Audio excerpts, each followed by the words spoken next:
is Good Morning Indiana, working for you. It's 6 o'clock and a Storm Team 6 alert day. A large storm system is heading our way this afternoon. With it, it is going to bring rain, snow, freezing rain. We'll have the timeline. We'll talk specific snow amounts coming up in your Storm Team 6 forecast.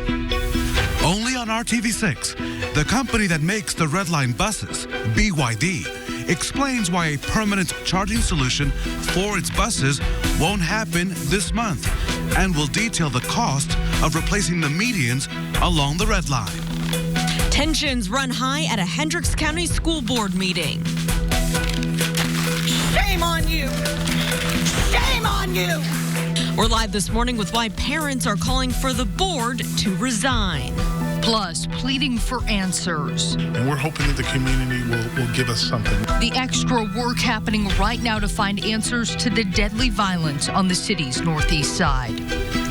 And the time right now is 6 o'clock here on this February 12th. Thanks for starting your day with us here on Good Morning Indiana. It is a Storm Team 6 alert day, a good day for a call to action. So if a neighbor or a friend later today will need you to help with shoveling, maybe a driveway or a ramp, get ready. Get ready. I think I might have to sit that one out, Raphael. Yeah. I would not be much help. I'm just going to put it out there now. But I will gladly be inside making the hot chocolate for those who are out shoveling. Yes. There's a job for everyone. Yeah, when you talk about shoveling, I think it's probably more tomorrow morning than you'll have to deal with here throughout the day today. So that is the good news. This evening, we kind of get into a slushy mix for most of us. The exception is far to the north. So it's dry this morning for your commute. No worries whatsoever. Snow and rain will develop after 1 o'clock, and then it's really after midnight that we go back over to all snow for everybody. So for some of you, you probably don't see much in the way of any snow throughout the day today. It's more tomorrow morning into your Thursday morning drive that you'll have the bigger issues. This winter weather advisory for the counties in purple, which is essentially I-70 and points to the north, that'll go into effect starting at 1 o'clock this afternoon all the way until 1 p.m. tomorrow. So Storm Team 6 radar is quiet right now. We'll expand out, and this is a big storm system heading our way. That's why we deal with it this evening all the way through tomorrow morning, and it has a lot of moisture to work with, but what we need to do is wait on the colder air. So initially it comes in with maybe a little burst of snow, but then look how the rain kind of takes over across a good chunk of the area throughout much of the afternoon and into the evening. The exception is for far northern locations, Lafayette, Logansport, Peru, Delphi, over into Marion Gas City. You'll stay snow for the duration of most of this event. That's why your snowfall totals will be higher. We'll talk about specific numbers for you coming up in Maine Weather in just a few minutes. Todd, thank you. And as you said, this morning is quiet out on the roads. No precipitation. You can see this is I-65 and County Line Road on the south side. Traffic in this area is moving along up to speed in both directions. No issues. So let's plan out your commute here in our Traffic Now maps. Your drive times on eastbound I-70 starting near the airport at Ronald Reagan Parkway. Heading to I-65 at the south split. It is a 12-minute drive. Now this morning, Indy's snow force is working to get ahead of any potential winter weather. DPW officials say that a full call out of 80 trucks will begin pre-treating the roads later this morning. The trucks will remain on the roads through Friday morning's commute. This morning, INDOT has not said yet when their trucks will begin treating roads. Of course, we'll let you know as soon as we get an update from them. We also want to remind you now is a great time to download the Storm Shield app. It gives you a live interactive radar and the most up-to-date Storm Team 6 forecast right in the palm of your hand. Just search Storm Shield in your smartphone's marketplace. The time now is 6:03, only on RTV6. New details involving costs and delays connected to the city's Red Line transit line. This month will mark 6 months since the launch of the system. Let me take you to where Indigo Red Line buses are recharged on the city's north side. It was meant to be a temporary site while Indigo awaits the installation of those permanent charging stations this month from bus maker BYD. The project is set to cost BYD, not taxpayers, $4 million. Now, luckily, Indigo's lease at the temporary charging site runs through April the 1st because BYD is not delivering the permanent chargers this month as initially announced. Now, this morning, Indigo tells RTV6 at this time, maintaining Red Line bus service has been the priority, and we've been able to do that with the temporary charging. We will continue to monitor operations operational expenses they will be responsible for in terms of BYD as we continue to move this solution forward. A BYD spokesperson says that the permanent charging solution will be installed sometime this year. No specifics or timetable were provided. The spokesman cited the need to do that infrastructure work and that the winter season complicated matters. The spokesman went on to say that BYD is paying for the temporary charging solution. So what about the cost for replacing those medians that we have seen damaged over and over again? So back in November, as you may recall, Call6 Investigates told you about the medians popping up along College Avenue. Indigo blamed poor installation and people striking the medians for the damage. As a result of the issue, Indigo, as you know, has replaced all the medians with concrete. The replacements cost about $220,000. The vendor credited Indigo $75,000 for the original faulty installation on College Avenue. And finally, the Red Line extended their free rides through this couple months longer than anticipated because that software vendor wasn't ready. What is the status on that now? And because of that, as you may recall, they started charging it, so they are charging on the Red Line. The MyKey system is still not ready. That's the new software. No timeline on when that will make an appearance. MyKey, though, Meredith, will be held responsible for the fares not collected over those several weeks. The amount owed to Indigo has yet to be disclosed. All right, Raphael, thank you. And you can find more on this story right now on the RTV6 app. The time now is 6:05. Tensions running high at last night's Northwest Hendricks School Board meeting. That meeting was the first since Tri-West teacher and coach Tyler Bruce was arrested and charged with child seduction and obstruction of justice. Our Kelsey Anderson is joining us live this morning. Kelsey, we know parents there are frustrated. What are they asking from the school board members? Hey, Lauren, good morning. So what the majority of these parents are asking for was, one, they wanted Bruce fired immediately, and then a lot of them are asking the entire school board to resign because of decisions that were made through this process. Now, this is a story that we've been covering. We've done dozens of stories on it since July when an anonymous tip started the investigation into teacher and coach Tyler Bruce. He's since been charged with child seduction and obstruction of justice. Parents at last night's meeting are frustrated, saying Bruce should have been fired immediately. But a spokeswoman for the school board says Indiana law is the reason they couldn't. But now that he's been arrested and charged, she says now they can move towards terminating Bruce. And she understands the frustration over the slow process. But she says she believes once this legal process is over, there will be an opportunity for the community to speak to the school board. I think at this point, none of us want to talk to him. We want him gone. They just need to resign. There's no rebuilding any trust with any of them.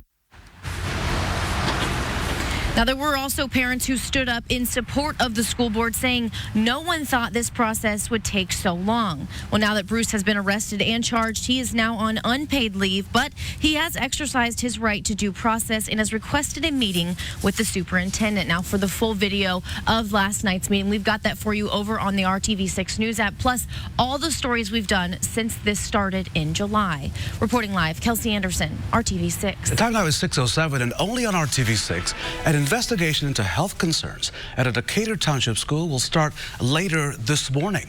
Staff members at the Blue and Gold Academies off of Man Road in Indianapolis will be interviewed. 147 educators and nearly 1,400 students are inside that building daily. RTV6 has learned teachers have reported some serious illnesses. 4 cases prompted the district to hire an environmental company to investigate before starting any testing. The superintendent tells RTV6 that handling and resolving this issue is a top priority.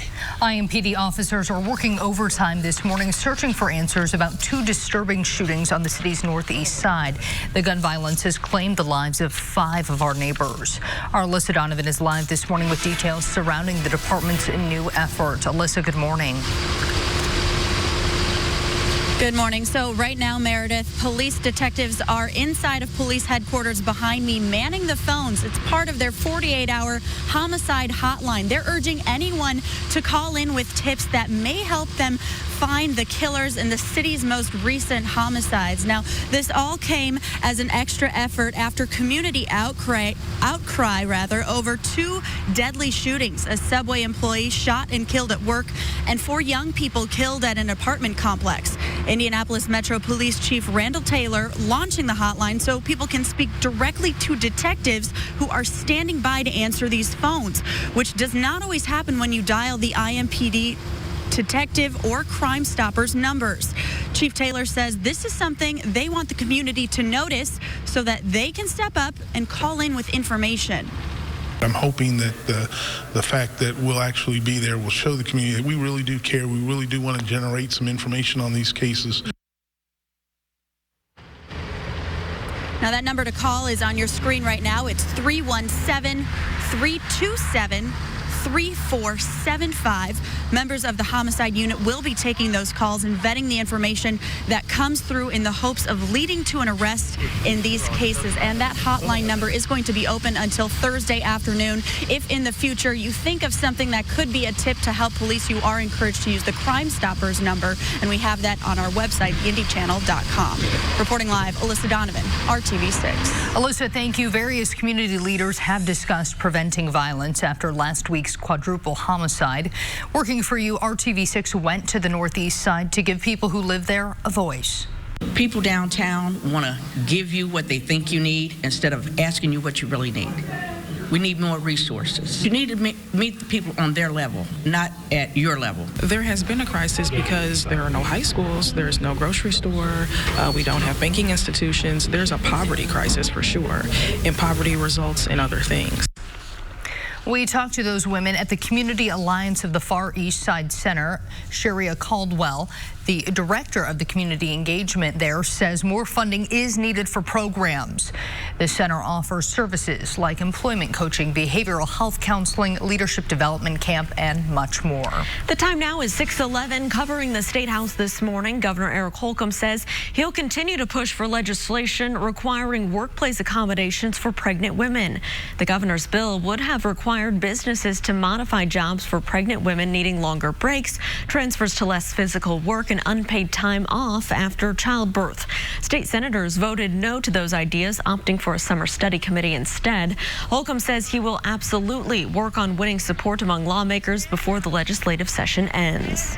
Right now, we want to take a turn to our forecast. Todd, it's a Storm Team 6 alert day for what we're going to see later today. Right now, things are calm. Yeah, as you walk out the door here this morning, we're talking about temperatures that are in the 20s across the area, and it's a dry forecast for you. But as we go throughout the course of the day, what's going to happen is we're going to see rain and snow mix in. So we'll give you the green lights right now, but as we get into the evening drive, it's going to be a mixture of rain and snow for us across the area. The storm system itself is still down to our southwest. It's going to start to lift to the north. And as we go throughout the course of the entire duration of this system, initially we're going to start to deal with just a rain-snow mixture. So I picked this transition zone of counties and cities here across the area. This is 11:30 tonight, and we're only talking about 1 to maybe 2 inches of a slushy mix. However, the bulk of the accumulation probably from Indianapolis to the south is going to occur after midnight when the colder air starts to come back in. That'll transition us over to snow, and you see those totals in and around this transition zone gets up to about 1 to maybe 3 inches of snow to the south. Not much of anything in the way of accumulation, and this will all be early Thursday morning. We'll talk more about this storm in detail in Maine weather in just a few minutes. Todd, thank you. Finding childcare that can fit your work schedule can be difficult. New at 6:14, I'm sitting down with one mom to talk about how she knew a nanny was the right fit for her family. We'll be right back. Flooring, floors to your home, that too. Hiring Hoosiers is RTV6's initiative, connecting you to opportunities, education, and resources. So one major trend that we've noticed by doing all of these stories throughout the year is that the impact that childcare can have on one's ability to get a job or to even keep that job. That's right. So you remember on Monday, we looked into a company doing the legwork for you when it comes to hiring that nanny. Yesterday, we heard from a nanny who worked in the corporate world, and then she found success in childcare. And today I sit down with a local mom who says hiring a nanny was the only thing that made sense in order for both parents to continue to work, a challenge that many families face. Husband and I are both in the medical field, and our hours are not so traditional. Caroline Slaybaugh says the ages of her kids, 10 and 1, didn't help their situation either. They often felt as though they had to be in 2 places at 2 different times. We knew a nanny was really our only option in terms of being able to deal with our schedule and having that flexibility. After searching on their own, only to be met with disappointment and stress, they turned to Indy Nanny Concierge to find the right nanny to fit their unconventional schedules and both children's needs. It saved us time, and it made us feel really good knowing that these people who are being presented to us were going to fit our needs and wants, along with our flexible timing. Michaela Minnick ended up being the perfect match. I leave every morning knowing that the kids are well taken care of. They will have academic input and moments of learning, all integrated with fun and love every single day. Slaybaugh wants other working families to feel that way too, even if traditional daycare has always been their go-to. I think there are a lot of people out there who need that flexibility. And even if you do work a standard, 9 to 5, there are a lot of people who need to go run errands or do other things beyond those hours where you do need that flexibility. If you think your family could benefit from hiring a nanny, you can contact Indy Nanny Concierge. Families are asked to commit to needing a nanny for at least 30 hours a week, and nannies are paid between $18 and $25 an hour, depending on experience. You can find my complete series on nannying right now on hiringhoosiers.com. Make sure you head that way and take a look at that. A lot of great information. Thank you so much for those stories this week. The time now is 6:18. This is a Storm Team 6 alert day. Get ready, because Todd has a lot to say. Hey, we do, and we're going to carry this alert day, Raphael, all the way into tomorrow morning as well, as this storm system is a large one, and it's going to have a pretty long duration, and it's going to come in different phases. So the precipitation, whether it's rain, snow, sleet, that is going to arrive after 1 p.m. And what I mean by 2 phases of the storm, it's the rain-snow mixture today, and then as we get into the overnight hours, as the colder air comes in, and that's when we're going to start the transition over to snow. So for some of you, I know there's a lot of talk about snow, and rightfully so. For some of you, this does not even turn into a winter snowstorm until probably after midnight tonight. And for those of you south of Indianapolis, that is you. To the north, it's a different story as we get into the snow right away later on this afternoon and this evening. That's why the winter weather advisories are posted only for the northern half of the state. That winter weather advisory, by the way, goes into effect starting at 1 o'clock this afternoon. Already some rain and snow approaching the Evansville area, and look at the moisture. It goes all the way down into Texas,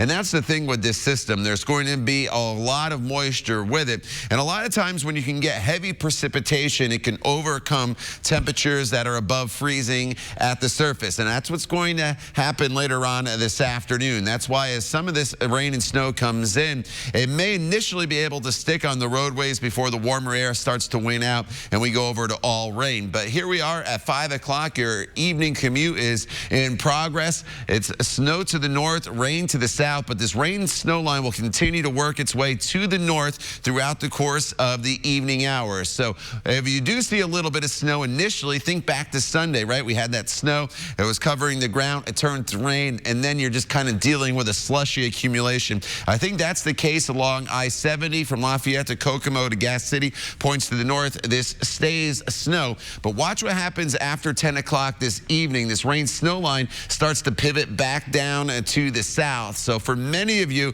again, the snow accumulation is not going to happen until after about midnight tonight. And that's why I think Thursday morning's commute potentially could be a little more difficult than this evening's commute, where it's all snow. It's about 3 to 6 inches, about 1 to 3 inches of a slushy mix throughout the metro area, less than 1 inch to the south, and that accumulation in southern locales, again, that is mainly going to be late tonight into Thursday morning. Valentine's Day is a cold one, but dry with sunshine at 20 degrees. Good news is it's just a quick shot of cold air back up into the 40s for Saturday and Sunday. Lauren. All right, Todd, thank you so much. Here is a look from our live drive vehicle this morning. Our photographer Shay Goodpastor in the driver's seat. This is a dash cam view of your southbound Interstate I-65 here near County Line Road, heading into Johnson County. You can see everything here is traveling up to speed, and that is great news for your commute. Let's take another look right now at your drive times. This is on I-65, but up on the northwest side of town. downtown. Starting off here at State Road 267, heading southbound to the downtown area, I-70 at the North Split. It's a 21-minute drive, no delays this morning. Well, hey, we can all use a few extra bucks now and then, right? New at 627, we're looking at the best part-time gigs for making a little extra cash so you don't waste your money. And February is American Heart Month, and each morning we're giving you tips for a healthier lifestyle. Health officials encourage setting a quit day for smoking and vaping, and then stock up on healthy snacks. These tips are part of the Go Red for Women campaign, sponsored by the American Heart Association. The time right now is 6:21. You're watching Good Morning Indiana, right here on RTV6. Knocking on wood. I've always been with live big. Welcome back. We are monitoring your morning commute on this Wednesday. Here's a look at Fishers. Good morning to you. I-69 at 106th Street. No issues here to slow you down. Traffic's moving along up to speed, both northbound and southbound. All right, so prom season is almost here. I know it's hard to believe. We're all out shopping for our tuxes and dresses.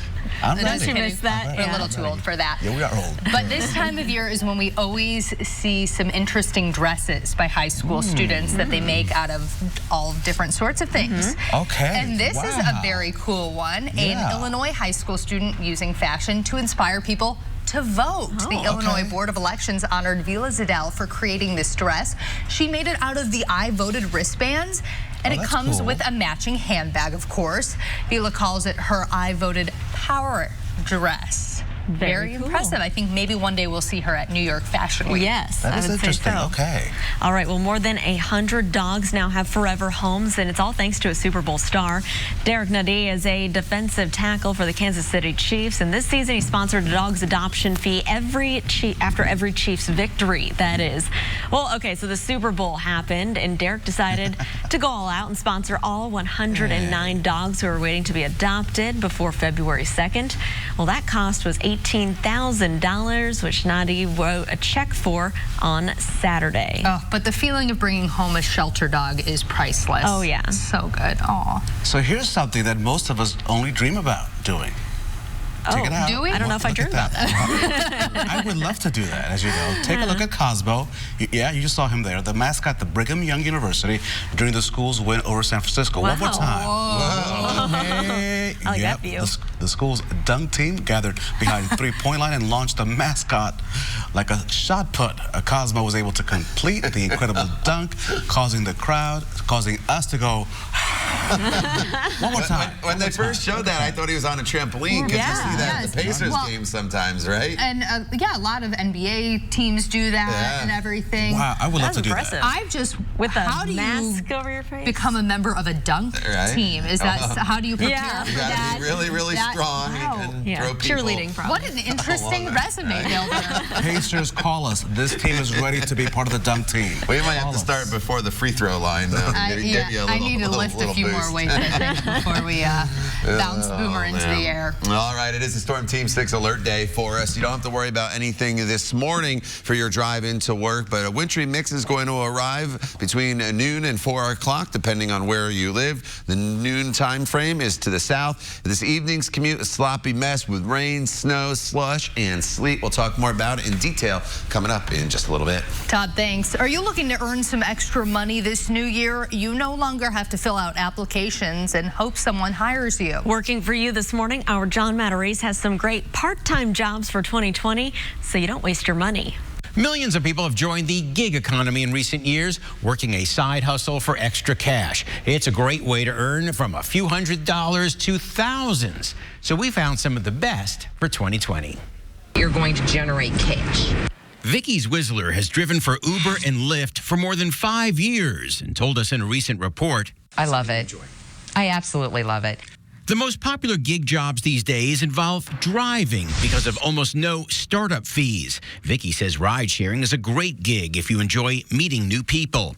Not a people person? Then consider a food delivery service like DoorDash or Uber Eats. Uber Eats driver Lewis recently took us along on a delivery. 600 vines going to be right there. He dropped off a lunchtime pizza and ended up with $10 for just a few minutes' work. Matthew Wimsat, meantime, is a Dasher, a DoorDash driver, and loves the freedom and flexibility. make a little bit extra money and not really have to answer to the man. Enjoy shopping? Instacart and Shipt combine grocery shopping with delivery, which can mean a bigger payout than just driving food. But let's say you don't want to spend all your time driving your car. Well, in that case, you can work on other people's homes. You can make YouTube videos, or you can even walk dogs. Consider pet sitting through services like Rover. Angela Davidson earns about $40 a night watching dogs for families on vacation. People just want somebody that can not only house sit, but pet sit also. If you enjoy minor home repairs, loan out your talents through apps like Thumbtack, TaskRabbit, Handy, and Homey. Jeremy Kurth and Mary Baller love being able to find a handyman on their phone. They were able to get somebody literally there that day. But the side hustle that can pay the most is renting out your home through Airbnb or Vrbo. Reed Hancock rents his condo for $200 a night. One more bonus gig job this spring, a U.S. Census worker where pay starts around $12 an hour. Go to the Census Bureau's website to learn more so you don't waste your money. Working for you, I'm John Matarese. Good morning, Indiana. This is Good Morning Indiana, working for you. Now on Good Morning Indiana on this Wednesday morning, here's your 6:30 news feed. Investigators looking at video to find out what led up to a police shooting this in Lawrence. Police say an officer shot and wounded a man suspected of shoplifting on Tuesday afternoon. This happening at East 56th Street at the I-465 interchange. Assistant Police Chief Gary Woodruff says the suspects did not fire shots at the officers. A woman involved in a head-on crash that left a man dead in Johnson County has been charged. Investigators say Tina Isley was driving while intoxicated January 11th when her Jeep crossed the center line and hit a truck on Division Road near State Road 135. The driver of the truck was Robert Shirley of Bargersville. He died in that crash. More than 2,400 sets of fetal remains found last year among the property of an abortion doctor will be buried today. The remains were found by the family of Dr. Ulrich Klopfer after Klopfer died last year. Klopfer operated abortion clinics in South Bend, Gary, and Fort Wayne. His family says no one knows why he kept those remains, which appear to date back almost 2 decades. In more local news, a closing date now being set for the Indianapolis Public Library's Fountain Square branch. The library's closing was announced back in 2015 as part of a plan to relocate services to the new West Perry branch. The Fountain Square Library will now close on May the 8th. However, books will be back in the building very soon. The non-for-profit bookstore Indy Reads will move into the Virginia Avenue location in August. Another sign that blue is about to take over for Trip. Butler University's current mascot tweeted that his adorable successor is picking up the mascot duties pretty quickly, so he's feeling good about passing the collar to the pup. That ceremony for Blue will happen at Hinkle Fieldhouse on Saturday, February 29th.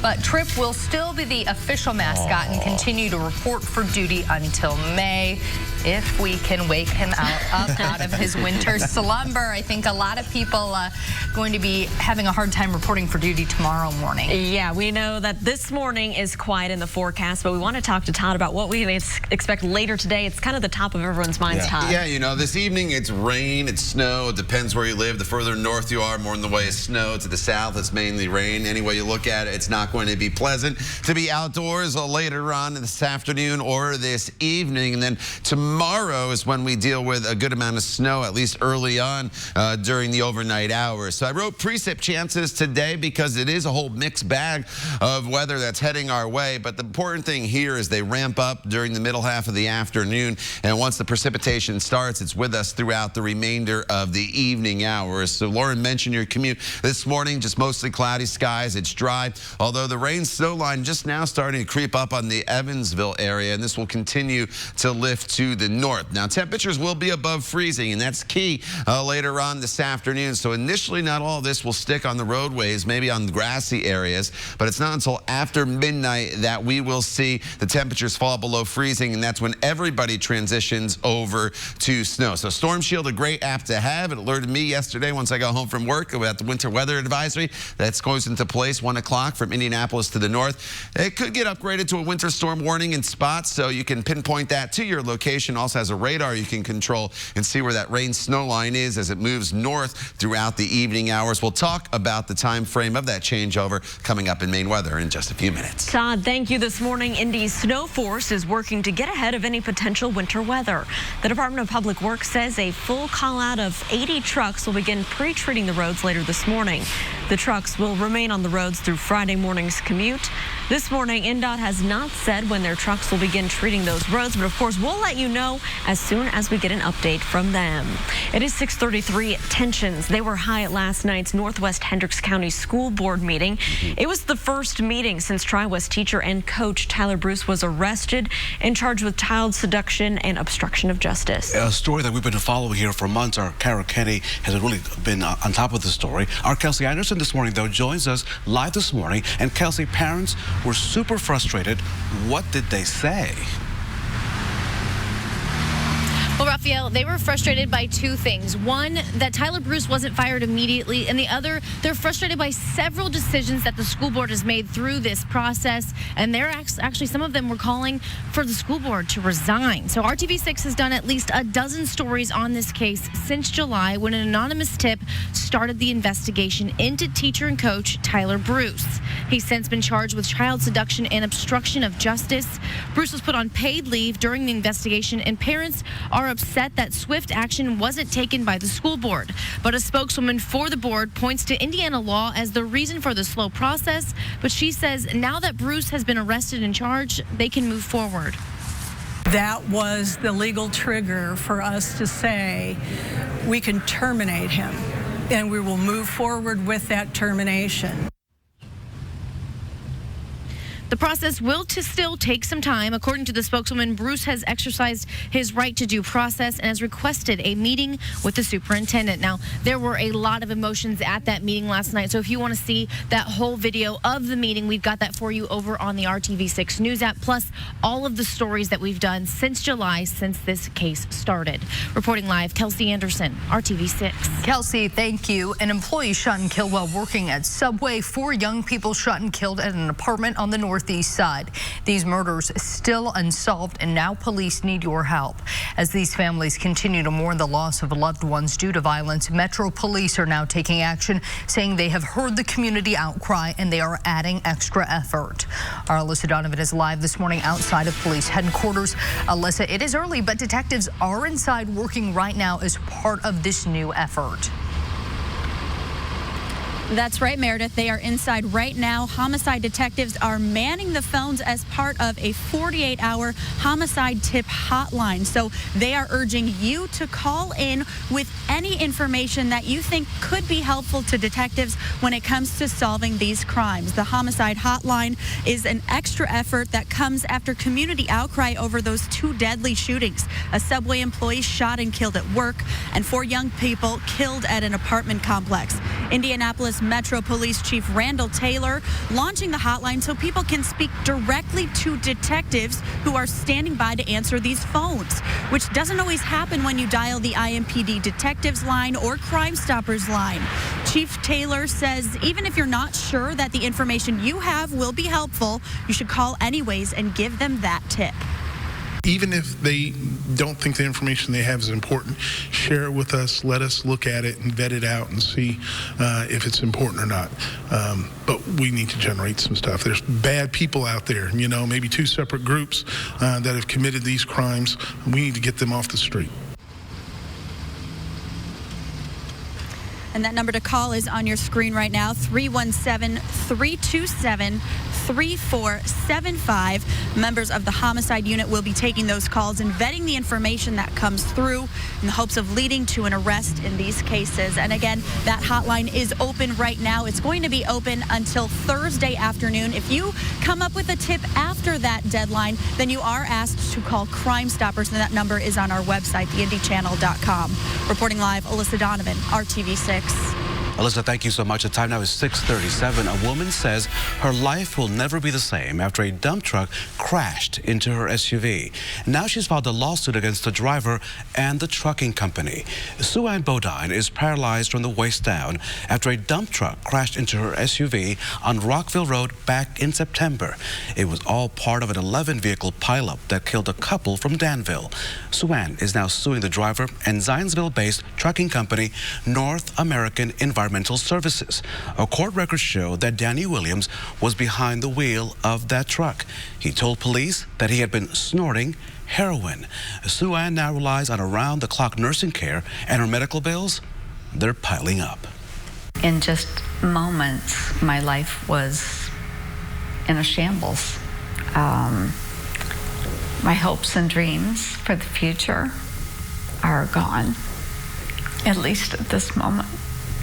I can't drive. I can't work. There's a lot of medical problems that I never would have anticipated. That lawsuit claims the dump truck driver was underinsured and the company negligently hired and supervised Williams, and that Williams failed to operate his vehicle with reasonable care. Williams is facing 7 criminal charges stemming from the crash, and his trial is scheduled for March the 18th. We reached out to Williams and the trucking company for a response. So far, we have not heard back. It is 6:39. An ordinance aimed at better protecting pets in Carmel will be introduced next Monday. Back in the fall, Hamilton County Commissioners overhauled the animal cruelty ordinance to define things like adequate shelter and medical care. But that only applies to county-incorporated areas, not cities.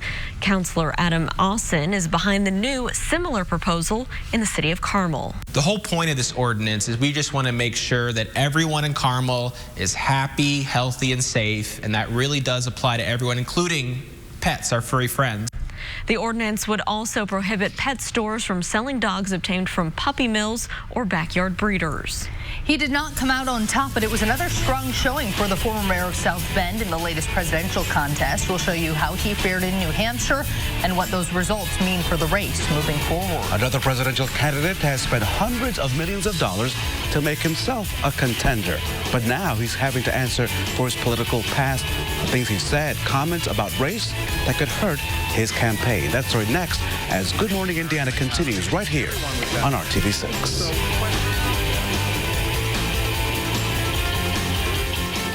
Dream Mattress Studio at Value City Furniture.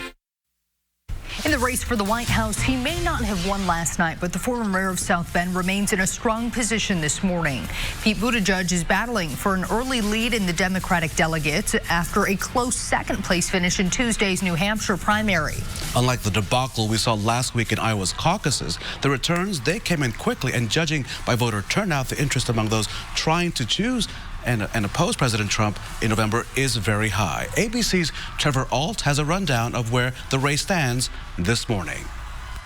Good morning. A staggering number of New Hampshire voters made up their minds here at some of the last possible moments. And while this does now give us some clarity, the race for the Democratic nomination is clearly highly contested. New Hampshire voters have spoken. Senator Bernie Sanders wins the first-in-the-nation primary. This victory here is the beginning of the end for Donald Trump. Sanders had won New Hampshire in 2016 by 22 points, but this victory far closer, edging out Mayor Pete Buttigieg by only a few thousand votes. A campaign that some said shouldn't be here at all has shown that we are here to stay. Rounding out the top tier, Senator Amy Klobuchar, riding a late wave of support from her most recent ABC debate performance and pushing a message of unity and sensibility. But for several candidates, the night was underwhelming at best. While Senator Elizabeth Warren and former Vice President Joe Biden, once frontrunners nationally, both finished with single-digit support. And remember, these state votes are about more than just seeing who wins. They're about collecting delegates for the nomination, and that math can be a little bit odd. Even though Senator Bernie Sanders has gotten more votes in Iowa and New Hampshire, Mayor Pete Buttigieg has earned 2 more delegates than Sanders has. Trevor Ault, ABC News, Manchester, New Hampshire. At 6:45, former New York City Mayor Mike Bloomberg did not compete in New Hampshire, but his campaign is starting to gain some national traction because he's spending hundreds of millions of dollars on advertising. Now his political past is being examined more closely, and Bloomberg has yet to comment on audio of a speech in which he defended New York's stop and frisk policy. That policy allows police to frisk anyone they might suspect of having a gun, but it led to the disproportionate searches of African American and Latino men. In 2015, a speech at the Aspen Institute, Bloomberg defended the policy. 95% of your murderers and murder victims fit one MO. You can just take the description, Xerox it, and pass it out to all the cops. They are male, minorities, 15 to 25. That's true in New York, it's true in virtually every city. And that's where the real crime is. Bloomberg successfully blocked the release of the video of that speech just after it was made. He's also announced that he no longer supports stop and frisk, but that announcement did not come until last November, just before he announced he was running for the Democratic nomination.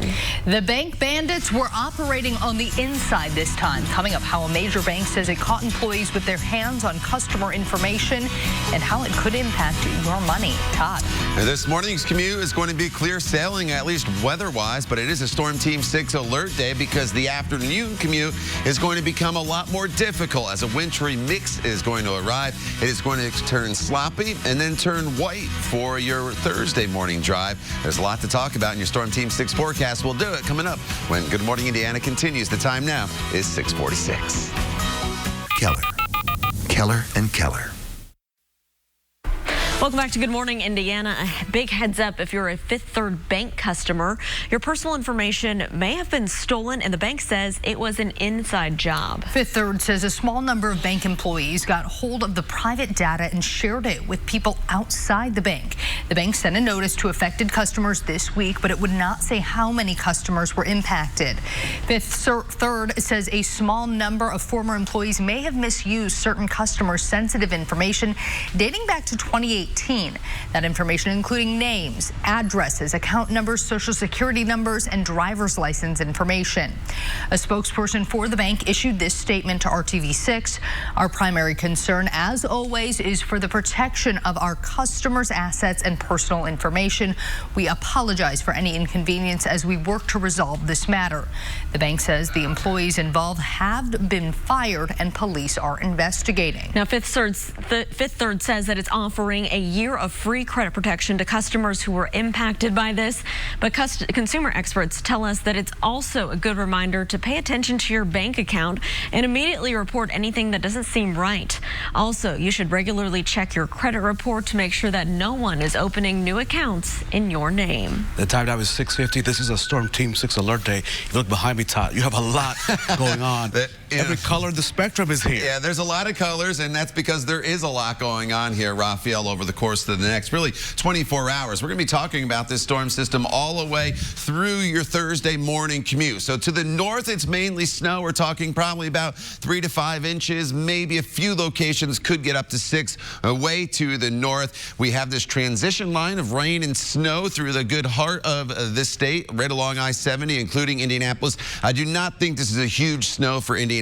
It's going to be more sloppy than anything, with about 1 to 3 inches of snow. And then to the south, it's mainly rain with just the chance of some snow showers coming in overnight. So here's how your commutes break down. This morning, no issues at all. The roads are dry. This afternoon, it starts to get slushy as we deal with the rain-snow combo across the area. But I think Thursday morning's commute, honestly, could be the roughest for everybody because at that point, the cold air is in place and the roads potentially could be snow covered. So many of you may not even see any snow on the ground here until when you wake up tomorrow morning. And through the evening hours today, it's going to be mainly rain. Winter weather advisory kicks in at 1 o'clock. For locations to the north, it goes all the way until 1 p.m. tomorrow afternoon. So the clouds are increasing across the area, but we're dry. Here is our storm, and there's a lot of moisture to work with this system, and there's a lot of variables that go into my forecast here for the day today. One is precipitation rates. The heavier the precipitation kind of can cool the air around it, and you can get accumulating snow even again with temperatures above freezing. So that's what we'll have to watch, because as you see here at 3 o'clock, temperatures are still above freezing. Initially, I think everybody could get a burst of some snow and sleet, but then look how this rain snow line creeps to the north. It remains all snow Lafayette to Kokomo. That's why you could see 3 to 5 inches of snow. And while it's rained for most of the area, but at 1 o'clock in the morning tomorrow, watch how the cold air comes in. And it's during this time frame that a lot of locations, especially south of Interstate 70, get into the snow aspect of this system. For much of the day, it's just going to be rain this evening for you. So snowfall totals, I'm going to show you this, and I'm going to stop it as we get to the evening hours. Maybe 1 inch to 2 inches along the metro area, not much to the south, even not a whole lot to the north. But as I advance it into the overnight hours, look how these totals come up to that 3 to 5 inch rain in northern locations. So a lot of the heavier snow accumulation to get you to that 3 to 5, 6 inches of snow is going to be after midnight. So when you go to bed this evening, if you're traveling this evening, I think it's more slushy with a rain-snow combo than anything. The snow aspect really kicks in overnight. Your Valentine's Day, it is cold, but it's dry with a high of 20. The good news is the cold air doesn't last too long. Back up into the 40s for the weekend. All right, Todd, thank you so much. We are keeping a close eye on your roads this morning. As you said, no problems weather-wise this morning, but this is from our live drive vehicle in the downtown area, westbound on I-70 near the South Split. You can see everything here is traveling up to speed. Of course, we'll continue to keep a close eye on those roads throughout the morning. The winner of the Westminster Dog Show is Siba, the standard poodle. This morning, there's only one place to see the proud pooch, and that is on Good Morning America. Siba and her trainer will be live in Times Square coming up today right here on RTV6. We've got a little more coming up here, though, at 6:53. We hope to see you after the commercial break. Tiring Hoosiers, only on RTV6. All right, there's a lot going on the Storm Team 6 alert day. It's quiet right now. The evening commute's going to become wet for some of you, white for some of you, just slushy for some of you, and it's just going to get what we'll call sloppy. There's the storm system that is down to our south. It's initially probably a burst of snow for almost everybody, but then you see how that rain snow line sets up. Indianapolis to the south, you get into some sleet probably as well. Lafayette, Peru, over towards Marion and points to the north. It remains mainly as snow for you, but for a lot of us, we don't get into any accumulating snow until after midnight when the colder air comes in. Temperatures today will be in the 30s once we get past tomorrow morning's commute, which could be slick. Again, I think tomorrow morning's commute is probably the most difficult. Valentine's Day, cold but sunny. All right, Todd, thank you so much, and thank you for joining us and watching Good Morning Indiana. We'll be back throughout Good Morning America with more. All your news throughout the days on the RTV6 app. Have a great day. We'll see you tomorrow morning.